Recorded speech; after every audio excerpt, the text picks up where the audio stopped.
already, I think Kim Anderson gave an interview saying Milan and Pedersen is not compatible in the Tour next year. It's a shame, kind of, because I vividly remember the days back in 2011. I may be having the year wrong. Maybe it's 2008 or something, 2010. Thor Hushhoft leading out Tyler Farrer for the Garmin team is some of the most badass shit I've seen in sprint stage in a while.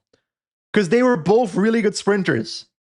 So I would love to see in one race throughout the season, Pedersen leading out Milan, even if it's simply for show at the Little Deutschland Tour. I don't see it happening. I don't see it either, but I'd like to see it once.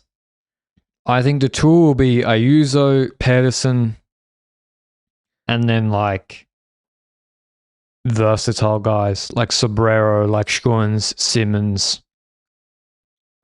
Who else? Like guys to make it really, really hard for a sprint. Yeah. What climbing support do they have for Ayuso? But is the Vuelta parcours that good for Miss Pedersen? Because on flat sprint, he does not have a chance. Yeah, like what tour stages can he win? I'll be honest, I don't have them in my head anymore. I've looked at them a few times, but checking them out as we speak, just to have a... I think he wants to go for green more than stages. But then you do need a lead out to get top fives. Is Vacek that man? Yeah, then you go Vacek, like Sobrero, Schoen, Simmons, and I don't know, Ayuso, Bernard. Who is going to be the climbing domestique of Ayuso? I know climbing domestiques are overrated, but you do need some people, at least one person around you after there's been a climb. Yes, but also the added factor is stages like Montjuic and so forth. Those kind of stages at the Giro last year, or this year at least, would have been stages where Vacek and Pedersen might have tried to go for it. At the Tour de France, you can't do that. Because then it's Pogacar and all the others, you know? I think Ciccone is a good combo with Ayuso. If Ciccone knows his place. But he will. He'll try to win a stage from the break, and then otherwise, yeah. And Ciccone is willing to work for others as well. He's shown that. Yeah.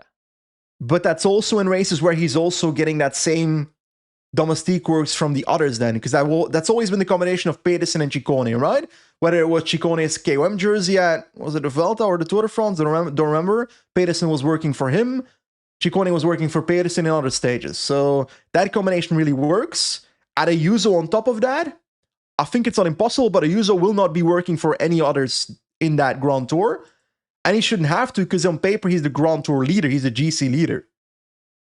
Yeah, ideally they would have someone like Gegenhardt in good shape would be better than at that role than Ciccone maybe. Do we see Kemna return to career best level? Career best, I don't know, but I mean he was back at a good level this year at points. He was top 6 in Tour de Suisse, for example, in GC, which is a very good result. So I think they need one of Ciccone, Gegenhardt or Kemna, probably Kemna or Gegenhardt to help Ayuso. I think the combination of Ayuso and then a full sprint train for Milan is I don't really see in the Tour. Yeah. I think stage 4, 5 is stages where Lidl-Trek can make the Tour de France hard for a potential sprint of Pedersen, but I do see a possibility that a Philipsen survives that and then ends up sprinting for it. So 4 and 5, I'll let you look it up while I'm yapping about it. Then I also think stage 9 is a stage where if Pedersen can't do it from the peloton because it's too hilly, to go in the breakaway and have a chance there. So that's 3 stages so far I can think of. Anti-green jersey points ahead of the other pure sprinters in the intermediates. That is true. Stage 13, Ballon d'Alsace seems very hard. Lidl-Trek would have to control a hard breakaway stage there. Because that's leaning more towards breakaway than peloton sprint like that. But Ayuso also doesn't deserve a whole team all around him at the Tour yet either. Stage 17 could also be Pedersen territory. I'm saying could because it could also be And other people's Champs-Élysées. territory. And Champs-Élysées. So 4.5 There's enough in stages, there. let's say. There's enough in there for him. But Milan could also win multiple flat sprints at the Tour de He France. He could. So, but I think them actually, both cannibalizes on points. yeah, but who's more likely to win green on that parcours? For me, it's Pedersen by far. For me, it's also Pedersen. Also, he's a really good climber for a sprinter. Yeah. Yeah.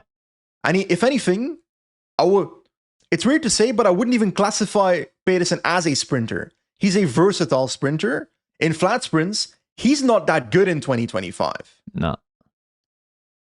Positioning has been an issue, and even when he's in position, he's not fast enough in flat sprints, especially at the Tour de France. So he can stack top fives for UCI points. He cannot win a flat sprint at the Tour de France.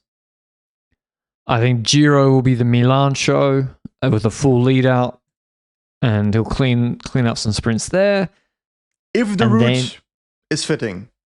I think that's...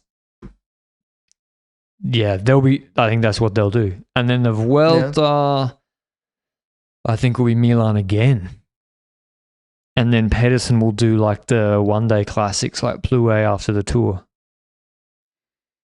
That's whether it's Milan or Pedersen doing the Vuelta, it's not super relevant. Do we need to keep in mind that the Montreal World Championships could be Pedersen territory? Yeah, so I think that'll also make him more likely to want to do the Broe Quebec, stay in Canada, build up. Whereas for Milan, he can't win either, most likely. Oh yeah, he cannot win either.